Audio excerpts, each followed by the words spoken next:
Bueno, aquí está, ese es el texto que hace ya varios años publiqué en la carrera de Ciencias Políticas, donde también doy clases. A ver, voy a tratar de que se vea mejor.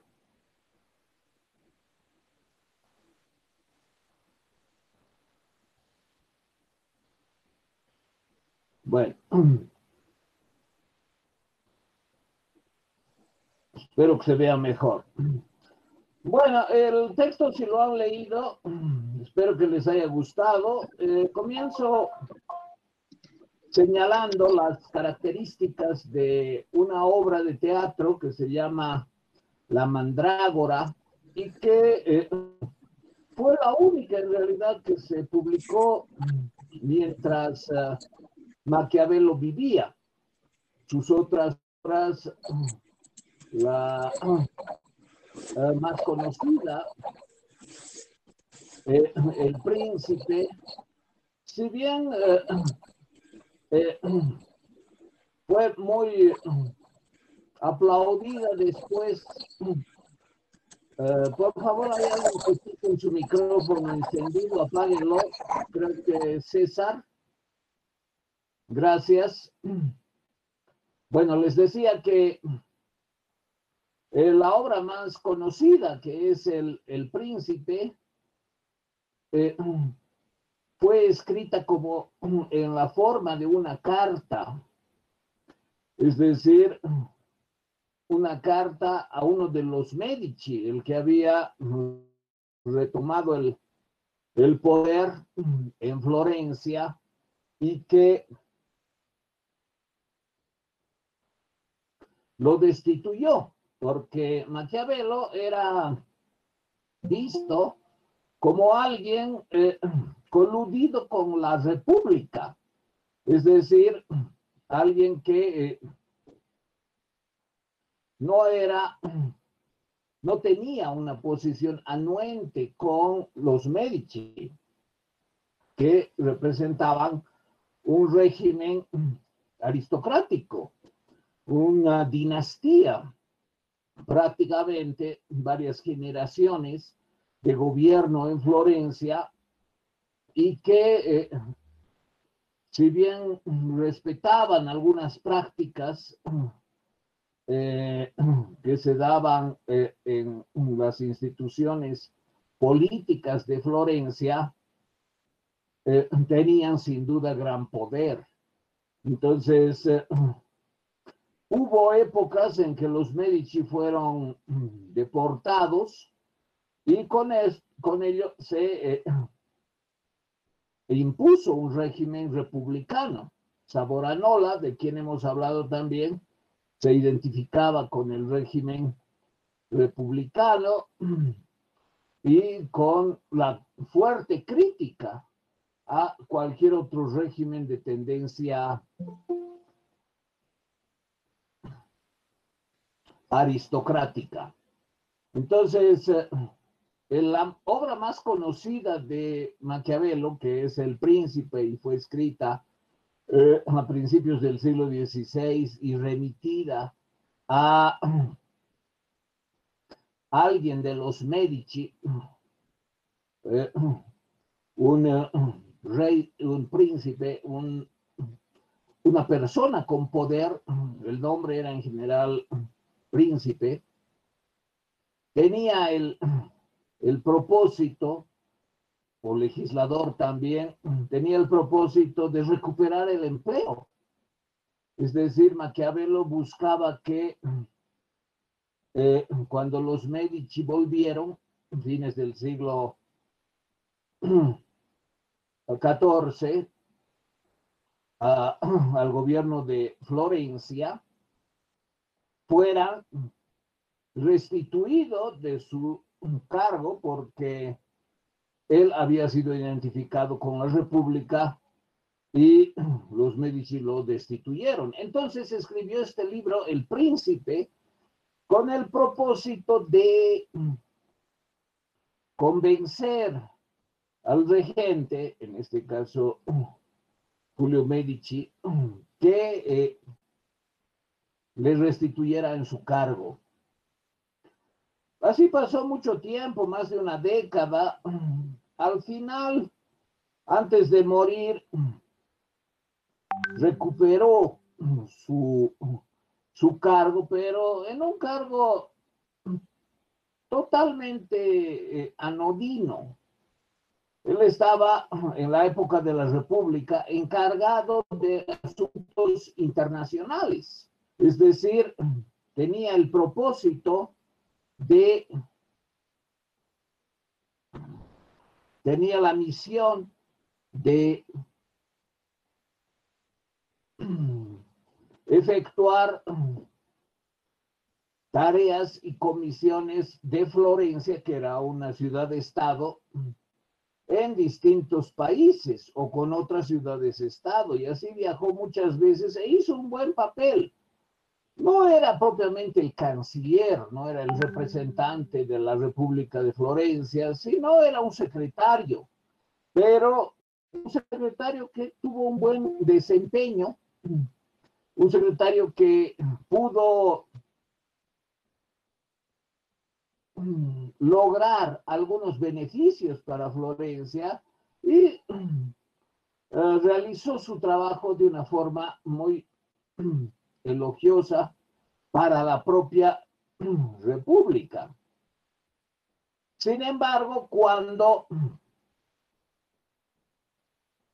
es destituido, no se reconoce eso, y por eso su interés de volver a ese cargo.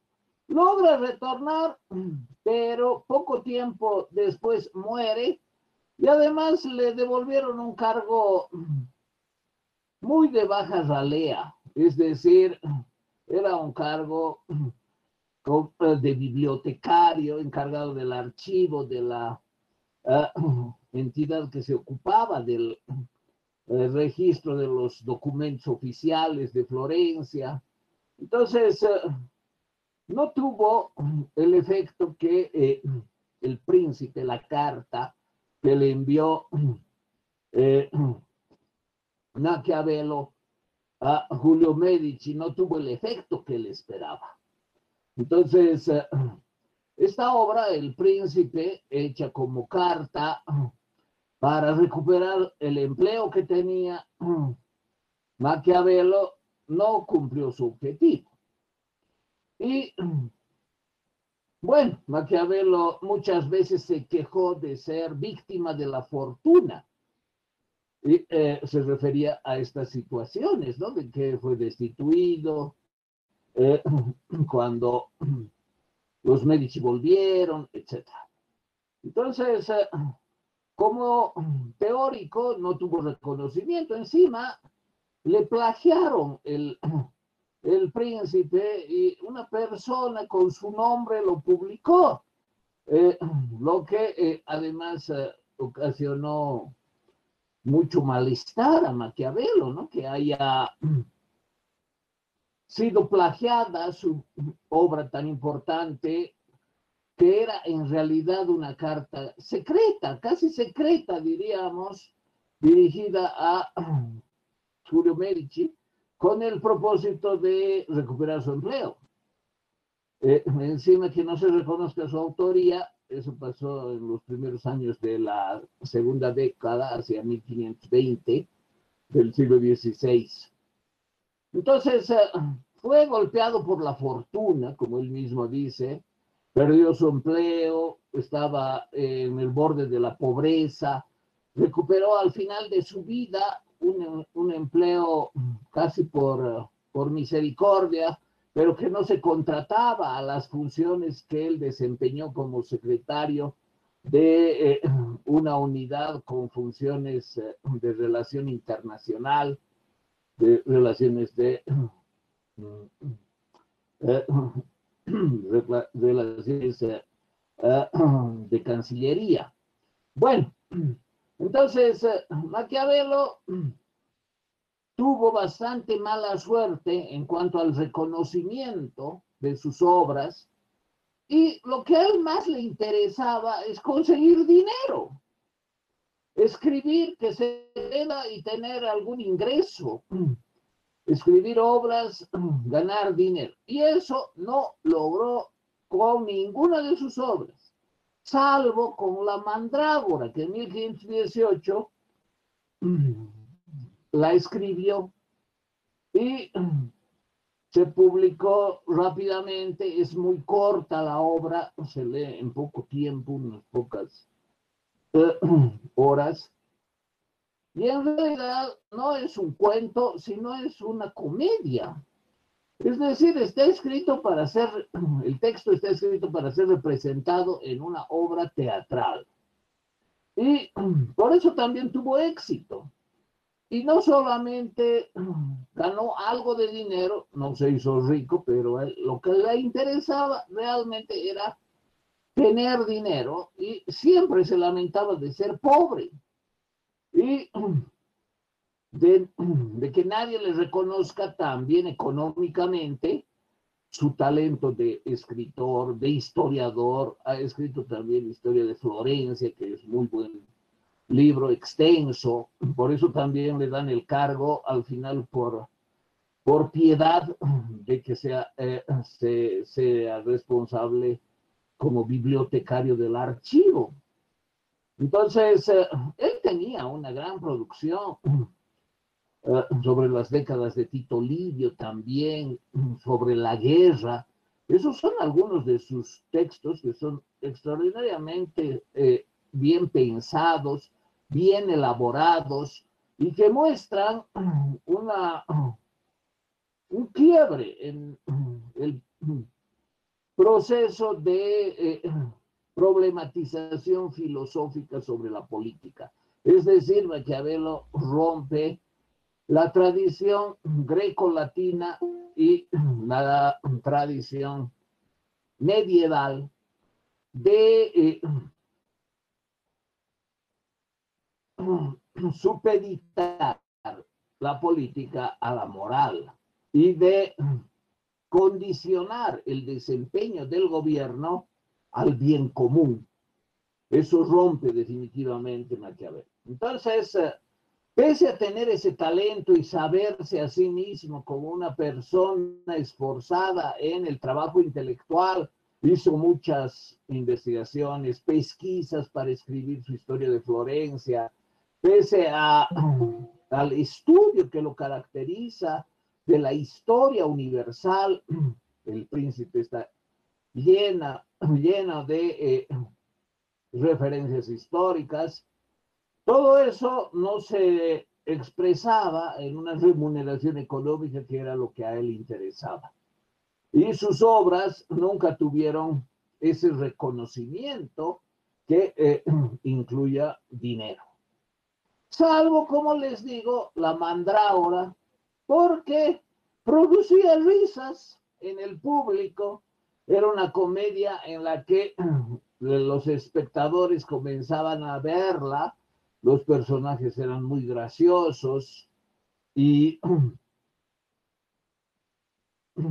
la trama misma es muy graciosa, ¿no?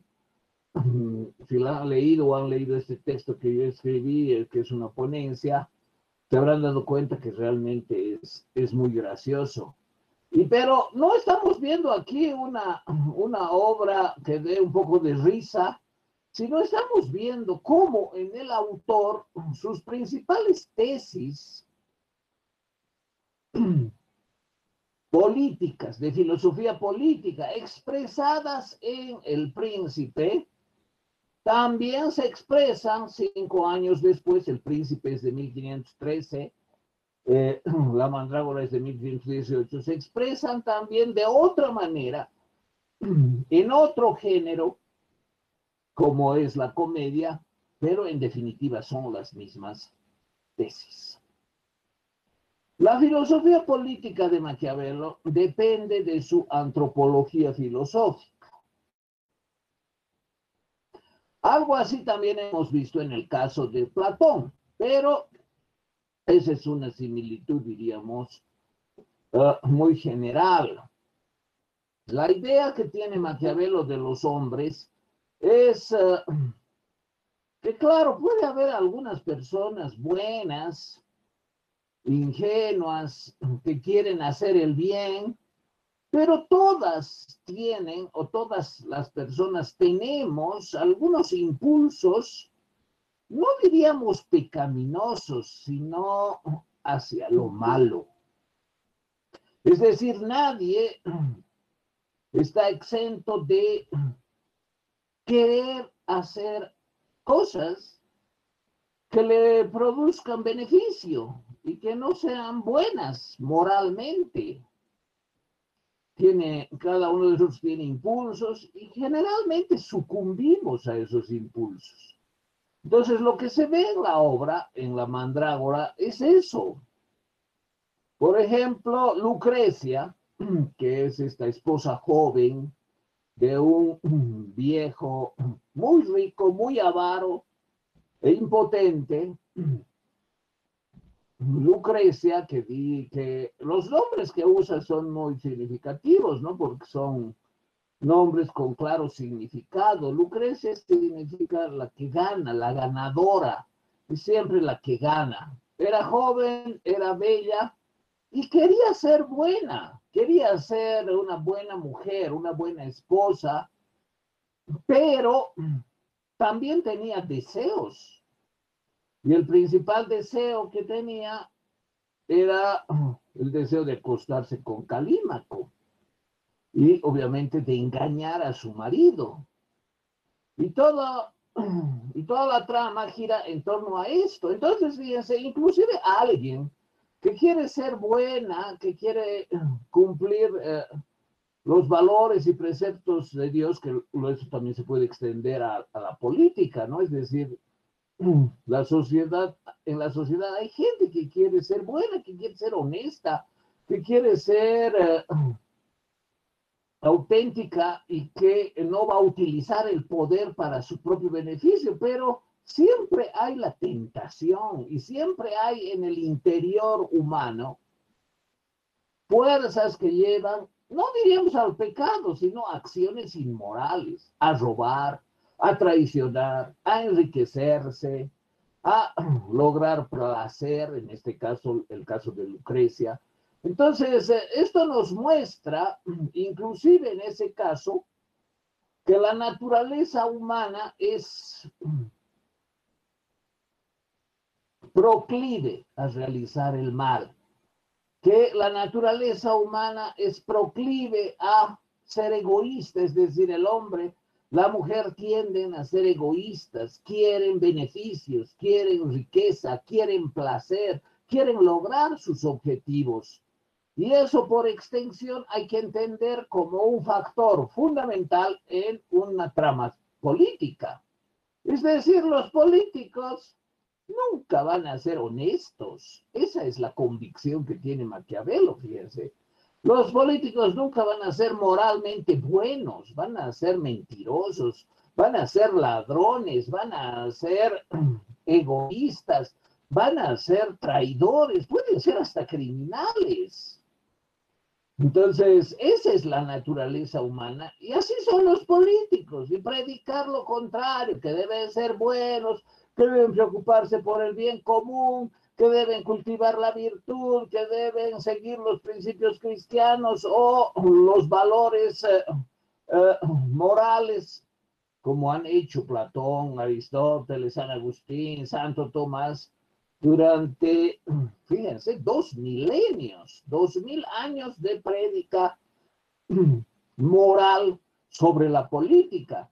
Eso para Maquiavelo no tiene sentido, porque la naturaleza humana es siempre egoísta, tiende siempre al propio beneficio, no le interesa que una persona sea acusada de ladrona, de mentirosa, de aprovechadora, que sea acusada de haberse beneficiado de cualquier ejercicio de poder. Mientras lo haya hecho, mientras haya acumulado riqueza, mientras haya robado, bien para ella y ahí se acaba el problema político. Esa es la concepción de Maquiavelo sobre el ejercicio de la política y del poder. Por lo tanto, los discursos moralistas no tienen ningún valor, no sirven para nada. Bueno, y eso se ve también en la mandrágora, inclusive Lucrecia, que quiere ser buena, que es temerosa de Dios, que piensa que se puede condenar si comete un pecado mortal, como es ser infiel a su marido. Inclusive ella que tiene ese temor a Dios, que puede ser una razón para no caer en la depravación o no caer en la inmoralidad, al margen de que Dios exista o no, puede ser psicológica y socialmente un factor que impide que la persona sea inmoral hasta el extremo. Hasta ella, Lucrecia, tiene impulsos y el impulso que le motiva es acostarse con Calímaco. Calímaco que quiere decir el guerrero bello, ¿no? Entonces, joven, apuesto, fuerte, ella sueña con encontrar el placer sexual acostándose con él. ¿Pero eso qué significa? Significa engañar a su marido.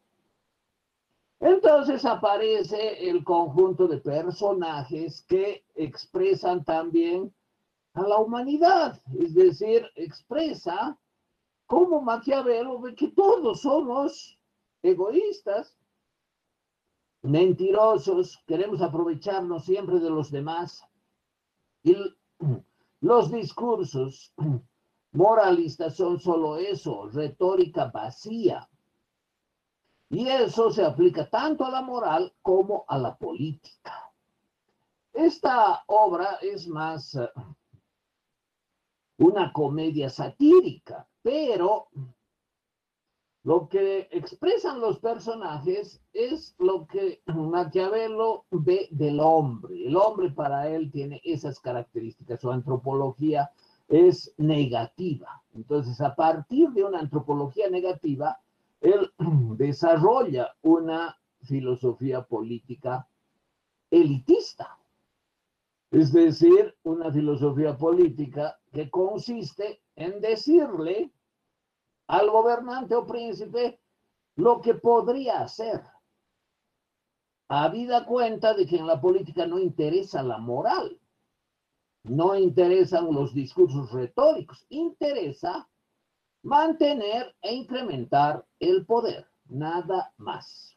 Bueno, voy a hacer un resumen muy breve de la obra, si no han leído el texto que yo presenté, o si no la obra misma, que es muy fácil de conseguir en internet, la mandrágora. ¿En qué consiste? Lucrecia es acosada por su madre, que quiere muchas cosas, ¿no? Quiere tener un nieto, quiere apoderarse de la riqueza de su yerno, es decir, del marido de su hija, quiere asentar la situación económica y política de su hija. Entonces, ella, la madre y el cura Timoteo urden, bueno, hay otro personaje más que en realidad es el cerebro que urde todo esto, y que con el apoyo del cura y de la madre de Lucrecia, urden todo un engaño. ¿En qué consiste el engaño? En decirle al marido viejo, impotente, rico, avaro, en decirle que hay una hierba, que es la mandrágora, que si un hombre la toma y tiene relaciones sexuales y con una mujer y la embaraza, el hombre muere. Entonces es como un castigo de Dios por haber tenido relaciones sexuales y haber embarazado a una mujer, la muerte que sobreviene. Entonces, con ese cuento, todo es falso, por supuesto, Eh, Timoteo utiliza una tesis de Bernardino de Siena que este pensador y escritor había manifestado a finales del siglo XIV y que consiste en que si se hace un pequeño mal, pero sirve para algo bueno, eso no es un pecado. Es decir, no se puede condenar a una persona que elige lo que se llama el mal menor. ¿Qué es el mal menor? Elegir por algo que no es bueno, que es malo, pero no es lo peor. Y eventualmente a partir de eso que está mal, se puede lograr algo que es bueno o se puede evitar algo que es mucho peor. Esa es la tesis del mal menor, que tiene una raíz teológica y que ha sido sostenida por Bernardino de Siena y que se usa mucho en política. En política yo muchas veces he escuchado, bueno, este es el mal menor. Votaremos por el MNR. ¿Por qué? Porque es el mal menor. Los demás son peores. Entonces, ese partido va a hacer esto que no está bien, pero eso es menos malo que lo que harían estos otros partidos, por ejemplo, ¿no? He escuchado esto. Negociaremos nomás nuestra rendición, porque si no nos rendimos nos van a reprimir y nos van a matar. Entonces, el mal menor es negociar el movimiento que tenemos. Esto yo escuché, por ejemplo, en algunos contextos sindicales, el mal menor.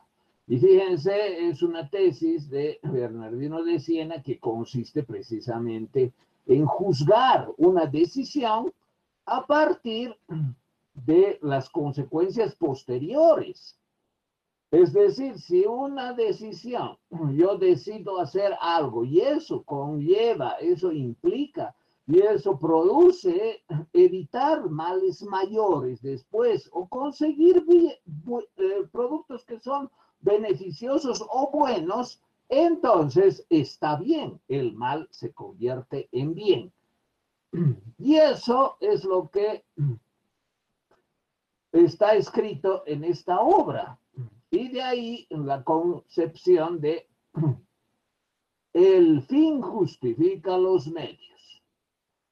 Maquiavelo nunca dijo eso, pero en esta obra dice algo parecido y muestra, siguiendo la concepción de Bernardino de Siena, quienes dicen que Maquiavelo dijo eso no es exactamente así, pero es correcta la concepción de Maquiavelo. En política, el fin justifica los medios, entonces no importa lo que yo haga, si al final el resultado está bien, es deseable y lo he logrado, entonces no importa los medios que use si logro el fin. Bueno, con esa tesis de que el fin justifica los medios, el fin justifica los medios y que hay decisiones malas que buscan lo bueno o tratan de evitar males mayores, con esa idea, Timoteo, la madre, logran convencer a Lucrecia, uno, de que se acueste con Calímaco, dos, de que se embarace, tres, de que le cuente a su marido la mentira de la mandrágora, cuatro, de que, bueno, finalmente dé a luz, y cinco, que después puede, si quiere, seguir manteniendo relaciones con su amante, Calímaco, que no va a morir, porque es un cuento eso de que el que embarace muera. Y al final Lucrecia acepta y es parte de esta tramoya contra su marido, aprovechándose que su marido quería un heredero, quería tener un hijo, no podía tener hijo con por su edad, por su situación. Entonces su mujer le dice que esta planta milagrosa, la mandrágora, haría que un pobre infeliz que esté pasando por la calle y que sea llamado por Lucrecia a ocupar su lecho, a embarazarla, y a quien le daría la mandrágora, la embarazaría y después de pocos días moriría. No se enterarían ni quién es, no, no les importaría que muera en qué condiciones, se desharían de él y el hijo que tendría aparecería como el hijo del marido. Entonces el marido piensa y dice, bueno, parece todo muy bien, ¿no? Porque aunque voy a tener un hijo que no es mi hijo, es decir, mi mujer va a tener un hijo con otro, va a aparecer ante la sociedad que es mío, voy a tener un heredero, su padre biológico, bueno, no en esos términos, obviamente, eh, morirá pronto, y yo lo voy a criar como mío, y ese va a ser mi heredero, que es lo que quiero, y acepta eso, creyendo además que el amante, bueno, no el amante, el visitante o el inseminador, diríamos, de Lucrecia iba a ser azarosamente algún tipo que esté pasando por la calle. Todo eso era mentira. La mandrágora no ocasionaba nada, no era que iba a invitar al primer desconocido Lucrecia para que duerma con ella, se acueste con ella. Todo estaba planeado en una tramoya para que aparezca Calímaco como si fuese un desconocido, duerma con Lucrecia, la embarace y tome la mandrágora y desaparezca. Y así fue. Claro, eso lo hacen calculando bien la fecha en que podría embarazarse, su marido no está esa noche, entonces toda la tramoya funciona muy bien. Y al final eh, están los argumentos, por ejemplo, del cura, ¿no? Este no es un pecado mortal porque hay un bien mayor. Además, todos vamos a ganar. Ese es el fin, fíjense. ¿Y qué pasa con el desconocido que va a morir según la tramoya? Bueno, tiene lo que merece, ¿no? Alguien que quiere deshonrar al marido y que aprovecha una circunstancia de debilidad de su mujer y que rápidamente se acuesta, recibe nomás su merecido. Esa era parte del cuento que le dijeron al marido. Salvo él, todos ganaban. Ganaba el marido, tenía un heredero, ganaba Lucrecia, tenía el placer que buscaba, ganaba Calímaco, que iba a tener un amante con la posibilidad de reanudar sus amoríos después. Ganaba el cura porque el marido tenía que dar un pago por su asesoramiento, por apoyar esto y por eh, establecer que efectivamente no había pecado mortal. Ganaba la madre de Lucrecia porque conseguía tener un nieto que le garantice posición a su hija y por lo tanto acceso a la riqueza del marido avaro. Y ganaba el personaje también que había urdido todo esto, que también recibía dinero. El dinero procedía del marido. Y como fue dicho, así sucedió. Hasta que se embaraza Lucrecia, desaparece Calímaco y termina la comedia en que el marido acepta al hijo que van a nacer como su heredero.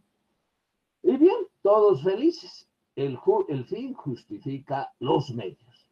Esa es la conclusión. Y todo por la decisión de la mujer, instigada por el engaño, instigada por las palabras del cura que quería solo plata.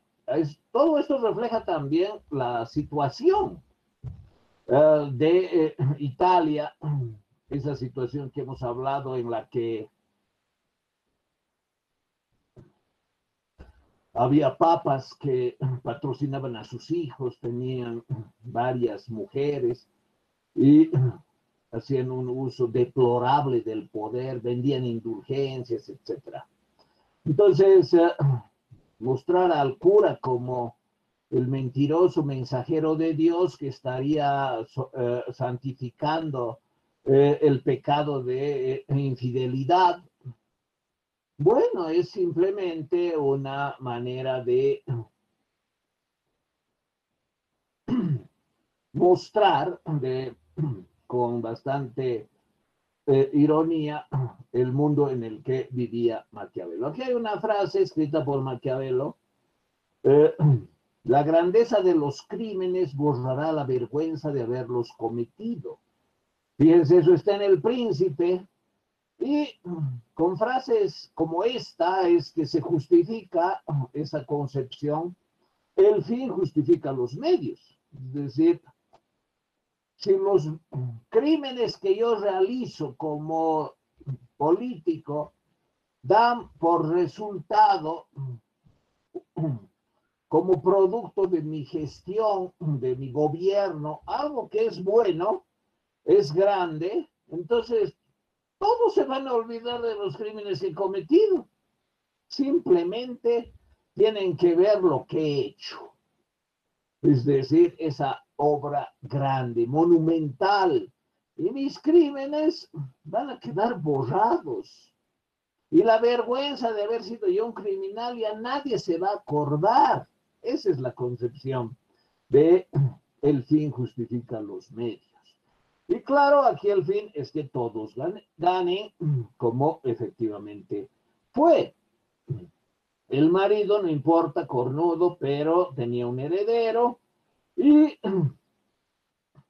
esto le iba a costar una pequeña traición de su mujer, así le dice también el cura al marido, que es finalmente una pequeña traición de alguien que lo amaba porque era su marido y que no estaba haciendo esto de buen grado, pero era lo mejor que podían hacer. Todo era mentira, ¿no? Y claro, la infidelidad se vuelve algo totalmente subalterno, totalmente venial, es decir, no es un crimen, un pecado mortal, sino es algo que se puede tolerar y aunque sea un mal, está produciendo un gran bien. El fin justifica los medios. Entonces, así termina la obra. Graciosamente le cuentan al final que Calímaco había resultado que no murió, que no hizo tal efecto la mandrágora, y el cura también le dice al marido, no está mal porque también nos hemos librado de esa culpa de haber asesinado a alguien, qué bien. Y el marido termina dando la llave de su casa a Calímaco para que cuando quiera se acueste con su mujer. Bueno, ese es el final de la obra. El genio que urdió todo esto también recibe parte de lo que pagó el marido y la mujer tiene un amante con el que va a tener relaciones sexuales duraderas y regulares. Bueno, todo esto parece simplemente al estilo de Boccaccio, ¿no? Estas sátiras de principios del siglo XVI y la infidelidad, la hipocresía de los curas, la descomposición de la sociedad, el papel de las mujeres, el sexo como lo más importante el más importante foco de la atención, pero como les he dicho, expresa en definitiva la concepción de Maquiavelo sobre la humanidad, expresa sus ideas acerca del el fin y los medios, y expresa también su visión de la sociedad, en que todos actúan en procura de lo que les beneficia, que no hay altruismo, que no hay solidaridad, que no hay fidelidad, que no hay valores. Y eso en la sociedad en general, pero de manera mucho más patente y con terribles consecuencias en la política. Entonces, hay que ver esta obra en ese sentido. Bien, vamos a, aparte de la depravación moral y otros temas que hemos visto, ¿no? Entonces, vamos a ver ahora las principales ideas expresadas de manera explícita, ya no metafórica, ya no con personajes, que Maquiavelo desarrolla en El Príncipe. Esta obra escrita en 1513 y que no se publicó, fue plagiada, no le dio ningún real, ninguna moneda como él quería, reconocimiento económico, y que tampoco consiguió, Maquiavelo consiguió recuperar su cargo. Lo hizo, pero como les dije, de algo totalmente anodino, por poco tiempo, porque después se murió. Bueno, ¿qué dice esta carta? Primero está dedicada, bueno, es una carta, ¿no? No es un libro, fíjense. Es una carta dirigida a Lorenzo el Magnífico, que había muerto hacía más de 2 décadas y que fue sin duda el más importante regente de Florencia de la dinastía de los Medici, y que había sido padrino, por decir así, protector, mecenas de los más grandes artistas de Florencia. Florencia es sumamente importante en el arte, pero también en el desarrollo de la ciencia, de la concepción antropocéntrica, que se expresa, por ejemplo, y del humanismo, que se expresa en las obras de Leonardo da Vinci. Es decir, en un contexto en el que hubo esta explosión de creatividad, de arte, de conocimiento, representada en Leonardo, también hay una, un apoyo económico que dan los grandes mecenas. Y el más grande mecenas que vivió y que gobernó hasta fines del siglo XIV en Florencia fue Leonardo, fue eh, el Magnífico, ¿no? Lorenzo el Magnífico. Bueno, entonces está dedicada a la carta, es decir, la obra El Príncipe, a Lorenzo el Magnífico de los Medici. ¿Por qué? Porque quiere congraciarse con la familia. Las obras no hay que verlas como el sesudo resultado de de un proceso de extraordinario esfuerzo en que el autor ha sacrificado su bienestar, su salud, no se ha ocupado de ganar dinero, pero buscando la verdad después de trabajar años, finalmente da a luz algo que es extraordinario. Esa visión romántica es solo eso, una visión romántica. Las obras tienen siempre intereses. Como en este caso, ¿cuál es el interés tan prosaico de querer recuperar su empleo? Pero tampoco es una obra que llena de salamería a los Medici. O sea, aparte de la dedicatoria de los Medici, prácticamente no dice ya nada. salvo al final donde habla de la necesidad de que Italia se unifique, de que las ciudades-estado dejen de pelear, y en ese sentido podrían los Medici jugar algún rol importante. Salvo eso, en realidad el príncipe, aparte de la dedicatoria, no habla de los Medici, pero su objetivo al escribir esa obra, el objetivo de Maquiavelo, es evidentemente congraciarse con el rey. Bueno, ¿qué dice? Fíjense, es una carta, y por el hecho de ser una carta, una obra en forma de carta, no está dirigida a publicarse. Entonces, en realidad quería que le devuelvan su empleo y que los Medici le den como una mesada o un bono por haber hecho semejante obra que le había dado solamente a los Medici, en que expresaba los secretos profundos de la política. Y los secretos profundos de la política no se los puede divulgar. Es muy peligroso divulgar los secretos de la política.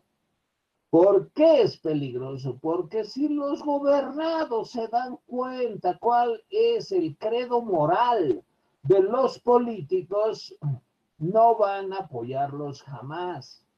No solo es que no van a votar, sino que los van a rechazar, los van a detestar, los van a expulsar, los van a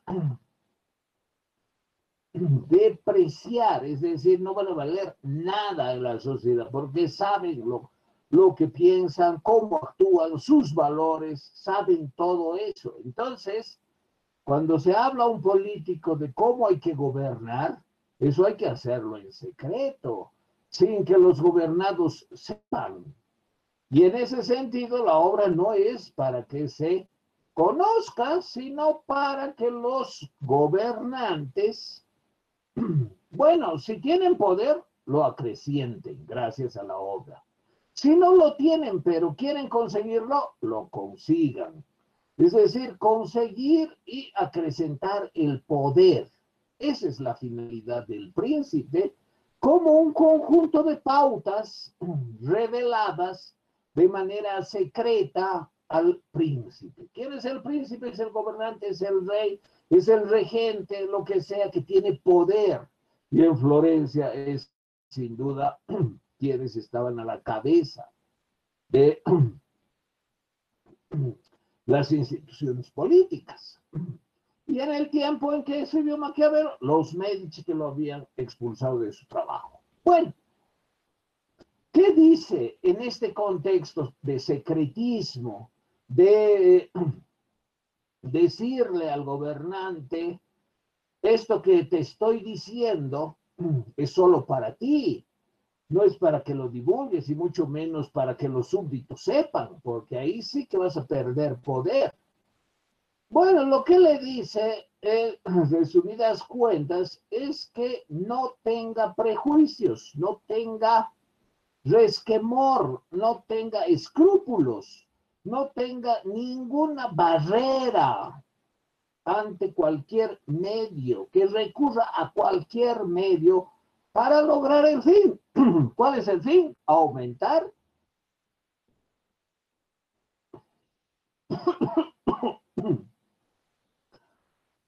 ganar o por lo menos conservar el poder.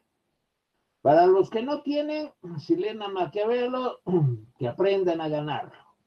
Para los que tienen, que aprendan a aumentarlo. Y para los que compiten y pueden perder, que aprendan a mantenerlo. Ese es el sentido del príncipe. Ahora, ¿de dónde aparece Maquiavelo? Con sugerencias, con recomendaciones, con lo que llama reglas generales, para decirle al príncipe o al que quiere ser príncipe, no cometas errores, vas a perder el poder, estás actuando mal, tienes que acrecentar el poder, etcétera, etcétera. ¿De dónde saca él, este escritor florentino, sus recomendaciones? Sencillamente de la experiencia histórica. O sea, él mismo dice, para tener un conjunto de recomendaciones y reglas, hay que conocer bien la historia. Hay que conocer la historia política, pero en detalle. Y no solamente algunas fechas y algunos personajes, sino los acontecimientos, los enfrentamientos, la manera como se alinean y se enfrentan los actores políticos. Y en ese sentido, esa es la fuente de Maquiavelo, la historia. Fíjense, no es la elucubración filosófica moral al estilo de Aristóteles o peor todavía de Platón, ¿no? Que de dónde saca el filósofo rey los criterios para gobernar, de haber volado por el topos Uranus y haber visto la idea de la justicia. Pamplinas para Maquiavelo. Esas son especulaciones que no sirven para nada. ¿De dónde se va a nutrir el estadista para acrecentar su poder sin escrúpulos, sin resquemores, sin ninguna barrera? ¿De dónde? De la historia. Y entonces las reglas generales tienen como fuente la historia política que dicta al regente lo que va a hacer. Bueno, entonces, ¿qué hay que hacer? Hay muchas reglas, ¿no? En caso de que se trate de un estado eclesiástico, en caso de que se trate de un estado en guerra, etcétera, etcétera. Pero hay algunas reglas más generales también que permiten tener algunas pautas de conducta y hay algunos símbolos que utiliza Maquiavelo. Es importante de principio establecer que la política no es un arte que va a permitir de manera necesaria que si un príncipe sigue las reglas de Maquiavelo, va a ganar, siempre va a ganar, nunca va a perder. No, eso es así. Inclusive si hay un príncipe que ha leído Maquiavelo, sabe las posibilidades, analiza las variables, decide sin escrúpulos y hace lo mejor, puede ser que tenga mala suerte. ¿Por qué? Porque en la política, como también en la vida, hay el factor, la variable de la fortuna, es decir, del azar. Entonces no hay que creer que estas reglas generales son un conjunto de recomendaciones y de análisis de factores y escenarios en un cuadro en el que el resultado siempre va a ser el mismo. Puede ser que el resultado sea muy diferente. Y eso porque hay la variable del azar. Dicho de otra manera, en la política influye la fortuna. La fortuna no en el sentido del dinero, sino la fortuna en el sentido de la suerte. Es decir, hay que tener también suerte para ganar en política. El azar tiene también que sonreírme para que todo lo que he hecho surta efecto. Y ese es un factor muy importante que también lo señala Maquiavelo con absoluta claridad, con absoluta lucidez y que muestra una concepción muy realista de la política. Bueno, de hecho, su concepción es la que ha dado lugar a la realpolitik, es decir, esta manera descarnada, desamorada, que no tiene reparos en los medios, que mienten, que roban los estadistas, los políticos, supuestamente para un bien mayor. Bien, aparte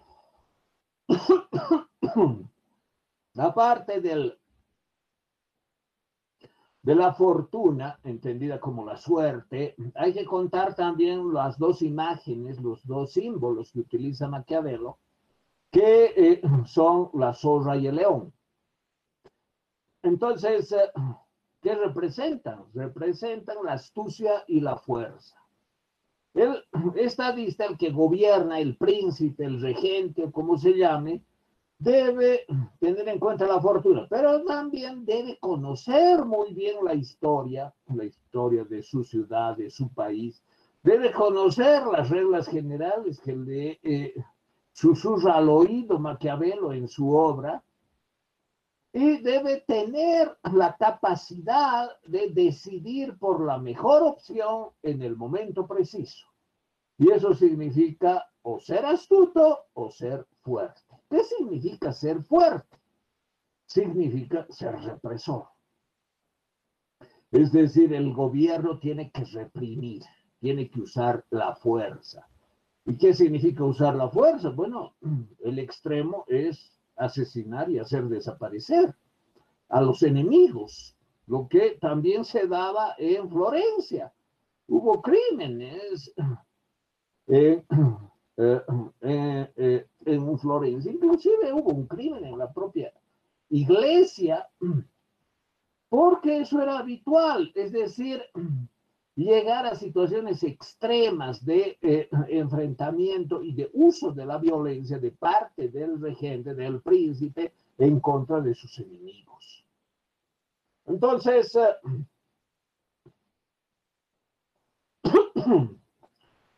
ser león o actuar como león en la política significa reprimir, que puede llegar incluso a declarar la guerra.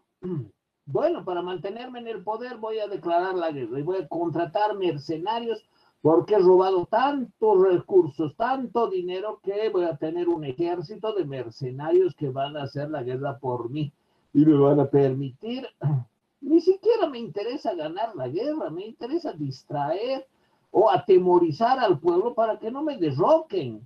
Entonces, para evitar que me derroquen, yo voy a declarar la guerra, el pueblo va a estar atemorizado por la guerra, yo voy a mandar a los mercenarios, no importa si perdemos o ganamos, al final si perdemos yo voy a ser como la víctima del otro ejército que nos derrotó pese a nuestra valentía y demás. O sea, todo ya está preparado, todo ya está diseñado, ya hay salidas en caso de cualquier resultado. Es decir, salidas que significan que yo no voy a perder el poder, que yo no voy a disminuir mi poder.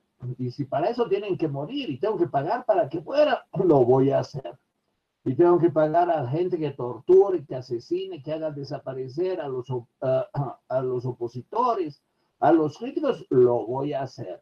Si tengo que pagar a gente armada para que dispare, que reprima, que apalee a los movimientos que se presentan en mi contra, como movimientos políticos contra mi gestión, lo voy a hacer. Y así, cualquier forma de expresión de fuerza, de violencia, es actuar como león. Esa es la imagen. Pero tampoco puede ser que solo haga eso. Es más, no se puede actuar muy frecuentemente así. Es decir, actuar como león usando la violencia, la fuerza, tiene límites. Y también puede llegar un momento en que el pueblo se levante contra mí, se dé cuenta de todo lo que estoy haciendo y se levante. Porque claro, a los opositores siempre puedo decir que son opositores, tengo nomás que reprimirlos, tengo que encarcelarlos, tengo que hacer que la justicia los declare culpables y los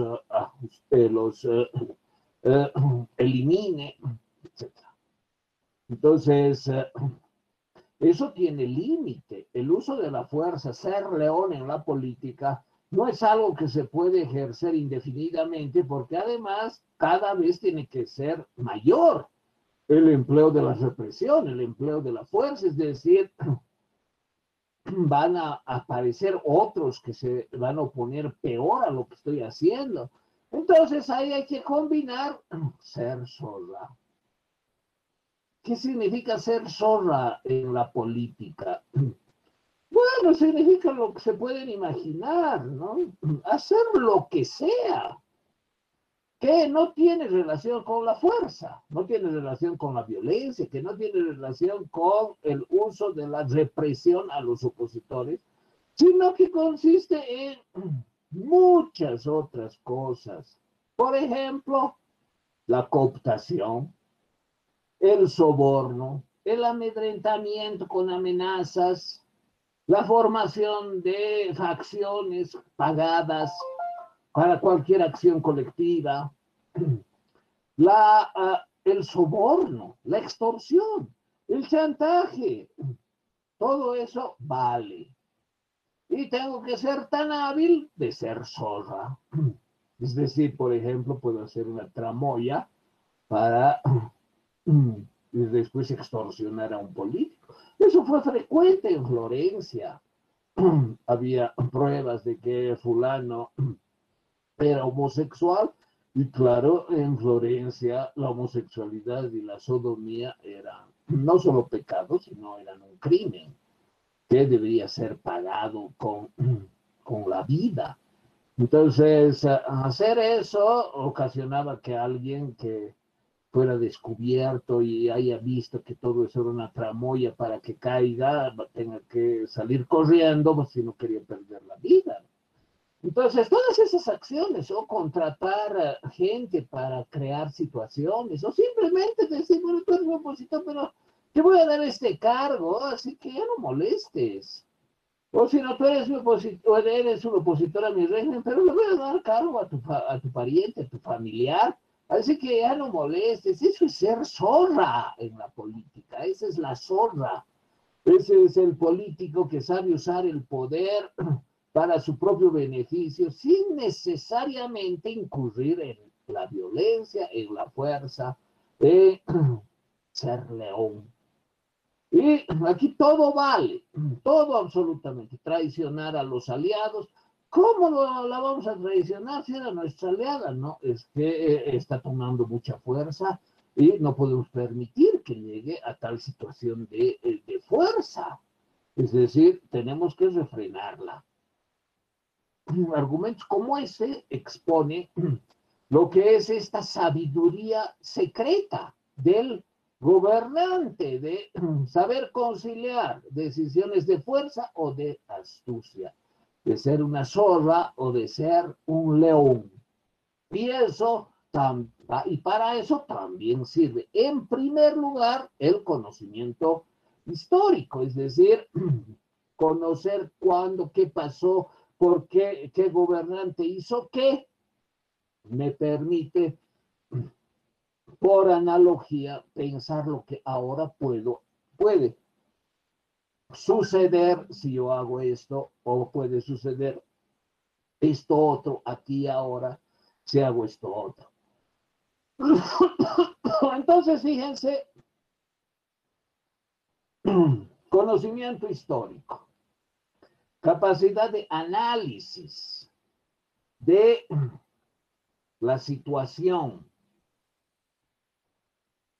para tomar decisiones, sea realizando la imagen, la metáfora de león, o sea, realizando la imagen, la metáfora de la zorra, son aspectos que cualquier gobernante debe tener en cuenta. Y aquí lo peor que puede sucederle a un gobernante, aparte de la mala suerte, que es algo que no se puede controlar. La mala suerte no se puede controlar, puede suceder a cualquiera, en cualquier momento. Aparte de eso, están los resquemores morales.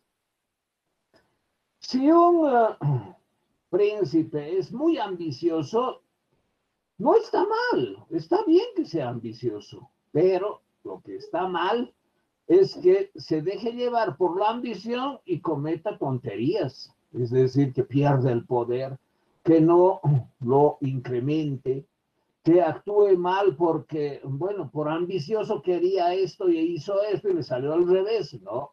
Tiene que dejar su análisis debe ser imparcial respecto de sus ambiciones. Esa ambición siempre ha de existir, está bien, pero tampoco le puede inducir a cometer errores. Y peor todavía si tienes resquemores, ¿no? ¿Cómo voy a matar a alguien? ¿No? ¿Cómo lo voy a mandar a la cárcel a este opositor de por vida? No, ¿cómo para amedrentarlo voy a matar a su familia? No, ¿cómo voy a hacerle esto a este otro opositor, despojándole de todo, robándole todo, etcétera, etcétera? Esas acciones de los políticos que tiene que realizarlas el político que sabe este secretismo de cómo actuar para propio beneficio, no puede tener ningún resquicio, ningún prejuicio, ningún impedimento moral. No puede tener ningún arrepentimiento el político, jamás. Y no puede pensar que está obrando mal, que es una mala persona, que no tiene moral. Claro que es así, es inmoral, es de lo peor, es ambicioso, es ladrón, es asesino, es lo peor que puede pasar. Y esos son los exitosos, ellos son los exitosos, de ellos es el mundo político. Y es eso lo que los súbditos no deben conocer. Y es eso lo que los gobernados no deben saber. ¿Por qué? Porque si saben eso, se van a levantar y van a decir, ¿por qué nos vamos a dejar gobernar por semejante calaña de gente? Eso es lo que tienen que evitar. El príncipe tiene que evitar que los súbditos sean conscientes de lo que sucede, de que hay un secretismo de cómo gobernar, de que hay pautas para obrar, que son C sola, C león, fulano fue en tal momento y le pasó esto. Esas son las condiciones similares que tú estás viviendo aquí y ahora. Eso le dice Maquiavelo al oído, ¿no? Por eso también quiere ser como consejero de reyes, consejero de príncipes, para que esos príncipes sin ningún resquemor, sin ninguna barrera moral, hagan lo que hay que hacer. Y eso es resultado de las variables, de la situación, de la experiencia histórica que se tiene y también de la suerte que finalmente, aunque uno obre en función de sí mismo, le vaya mal. A tal grado llega el cinismo de Maquiavelo que eh, al príncipe que actúa así, siendo zorra, siendo león, esperando que la suerte le sonría sin ninguna barrera moral, lo llama virtuoso. Fíjense, ¿quién es el príncipe virtuoso y qué es la virtud? Así se llama, así es en italiano, ¿no? ¿Qué es la virtud? Es esta gran cualidad de los políticos que solo ellos tienen y que consiste en no tener ninguna moral que los detenga. Es decir, consiste en que el príncipe es inteligente, es inmoral, no se deja arrastrar por sus ímpetus ni ambiciones para cometer eh, errores, calcula, no tiene jamás ningún complejo de culpa o algún resquemor por el daño que ocasiona a los demás. Y en ese sentido, la virtud es este conjunto de características del príncipe para ser príncipe, para ser político.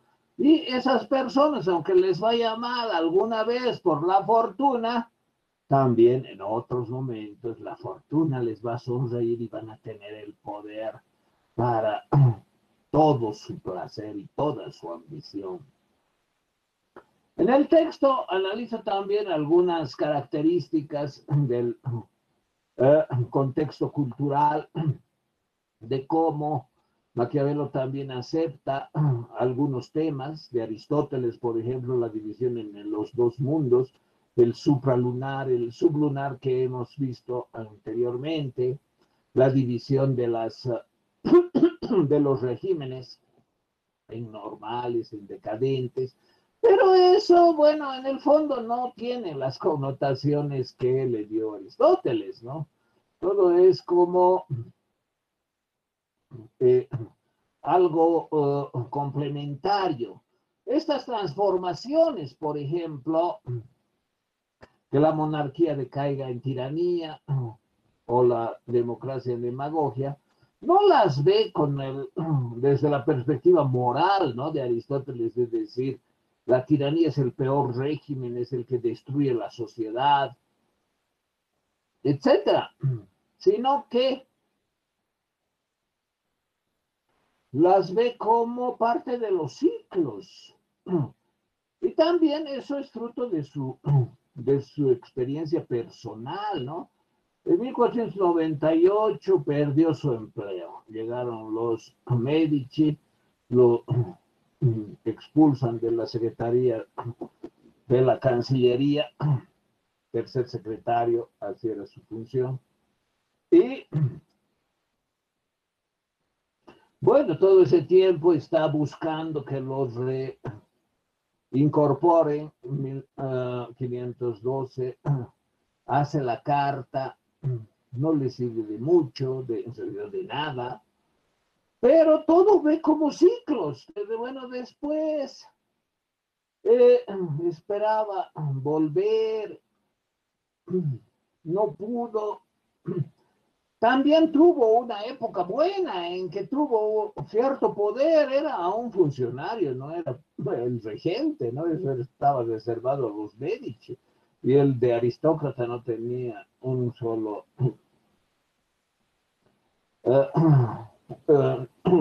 litro ni un centímetro cúbico en la sangre, ¿no? Que esa era la idea que se tenía, es decir, los de sangre real, los de sangre aristócrata, estaban destinados a gobernar, y claro, él no tenía nada de eso. Entonces, eh, él ve la vida como ciclos, y también, no solo la vida de él, de las personas, sino también la vida de las sociedades, es decir, hay ciclos.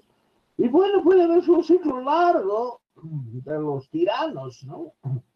Los Pisistrátidas en Atenas representan una época que al parecer duró más de 100 años de tiranía. Fíjense, una tiranía que se reproduce en que el tirano otorga el poder a su descendencia para que sean nuevos tiranos. Entonces ese es un ciclo, puede durar 100 años, pero tampoco es eterno, va a cambiar, y cambió.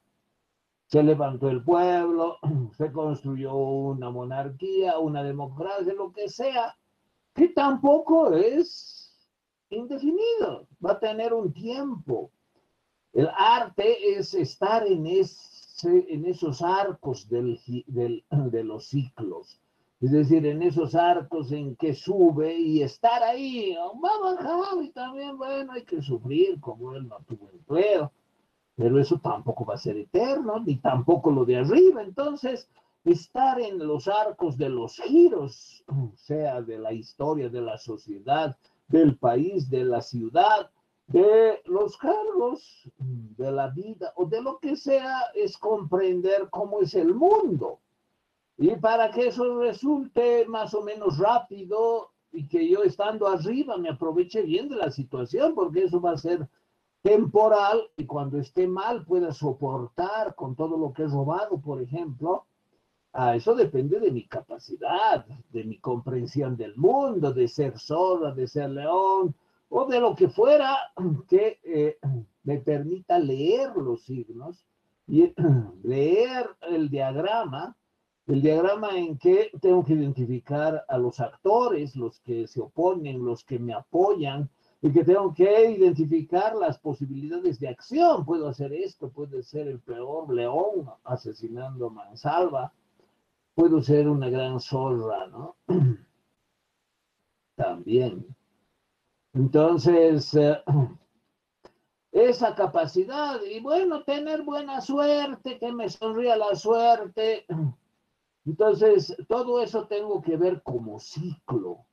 no como algo encaminado a un final feliz para todo el mundo, en que todos sean iguales, todos tengan acceso a similares condiciones de vida. Esas son pamplinas. En ese contexto, el contexto de la Italia del Renacimiento, las primeras décadas del siglo XVI, surgió la obra de Moro, como hemos visto, ¿no? Que son sueños de un aristócrata que al final su propio rey lo hace decapitar, de que el mundo no sea así como él lo ve, con tanta diferencia, con tanta mendicidad, con tanto bandidaje. Él como aristócrata vivía muy bien, era el canciller, era el segundo hombre de Inglaterra después del rey, pero veía la pobreza, etcétera, y por eso escribe obras en que explaya sus sueños. No, nada de eso sirve para Maquiavelo, esas son tonterías. Hay que ser realista, hay que conocer la historia, no hay que tener escrúpulos, hay que esperar tener buena suerte y hay que actuar sin tardanza, pero tampoco con prisa. Hay que actuar con serenidad, pero sin ningún resquemor, sin ningún temor de que me voy a arrepentir después. No me puede temblar la mano en cuando firme ejecuciones, crímenes, cuando pague a los mercenarios, cuando traicione a mis exaliados, cuando soborne a mis enemigos para tenerlos bajo mis pies. Ese es el gobierno, el buen gobernante, el gobernante virtuoso, fíjense lo que dice, virtuoso. Y así es la realidad y va a ser siempre, porque el hombre es mezquino, es egoísta, es de lo peor. E incluso los que quieren ser buenos tienen impulsos, tienen pulsiones de pecado, de egoísmo, de maldad. Bueno, hay otros temas, si quieren, claro, los pueden leer. Hablo de otro cuento que se llama El Asno, que es bastante ingenioso también, y de otras obras, pero creo que hemos sido suficientemente explícitos en comentar tanto La Mandrágora, que es esta extraordinaria comedia, como El Príncipe, ¿no? Aquí hay una bibliografía, si quieren. Bueno,